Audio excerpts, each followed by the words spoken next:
Back to the business, I feel the spirit moving through the city. I got the light shining, come get it. Walking with Christ, moving where it's gritty. Yeah, walk.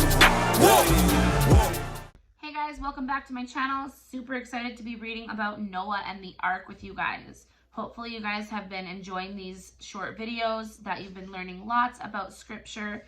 And remember that the link to this Bible is going to be in the comments below. Noah and the Ark. The Lord saw that men had become very wicked, and that in their minds and their hearts there was only evil. He regretted that he had made man on earth, and in his heart he grieved very deeply. So yes, okay, he regretted that he made man on earth. He regretted it. But his heart was grieved very deeply because he loved us. He loved his children, okay? Loves his children. And God said to Noah, "The end of all flesh is before me. I will destroy all living things on earth, for because of them the earth was filled with evil and violence." So you have to understand that if God was willing to cause a global flood, right, a worldwide flood, it was because things were that bad, okay? There was so much evil in this world that you probably couldn't even imagine it in your nightmares, okay? The end of all flesh is before me. I will destroy all living things on this earth, for because of them the earth is filled with evil and violence. Make an ark of cypress wood, commanded the Lord. Make rooms in the ark and cover it inside and out with pitch. Make it in this fashion. The length of the ark shall be 450 feet, the breadth of it 75 feet, and the height 45 feet. You shall put a window in it, and in its side you shall put a door. The ark shall have 3 decks, a lower, a second, and a third. Now, if you read the adult Bible, this is pages and pages of actual instructions and measurements. And actually, in the world, some scientists and scholars and construction workers got together, and they actually built an ark, just like what's in the Bible, for a museum. And on the inside of it is a museum. It's amazing. You can actually check it out in Answers in Genesis, which is a YouTube channel with lots of awesome Christian science, and it's honestly one of my favorite channels. You shall do this because I shall bring upon the earth a great flood, which shall destroy every living thing. But with you I will make a promise, and the promise shall be called a covenant. Now you're going to see the word covenant all throughout the Bible.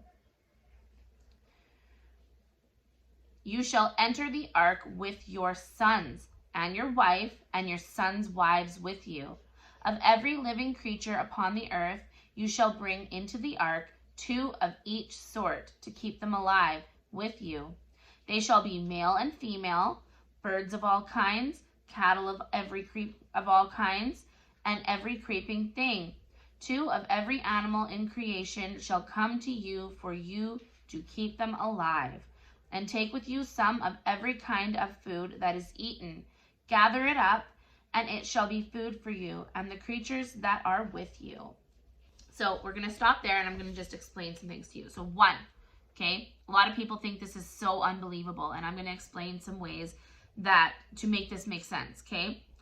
A, the animals were not full grown. So it was not like full grown giraffes and full grown elephants and full grown. So it was youth animals that were able to recreate, right? They were able to reproduce by the time they got off the ark. So smaller animals, not babies that they had to like nurse and feed milk, but smaller animals, okay? 2, so that explains how they fit. 2, God called all the animals. It's not like Noah went searching the world and caught and tamed wild beasts. God literally led all of the animals onto the ark with his mighty hand, and he closed the door on them, closed everybody up into the ark and sealed it to keep them safe. Okay? And then the other thing too is that Noah, so this ark took Noah pretty much his entire life to build. So imagine being this guy who had children, you know, you're like just a normal aged dad, like maybe in your 30s, I don't know, right? I can't say. It's probably in the Bible, in like the adult Bible, but right now I'm just reading what's here in front of me. But I've watched a lot of studies on this, okay?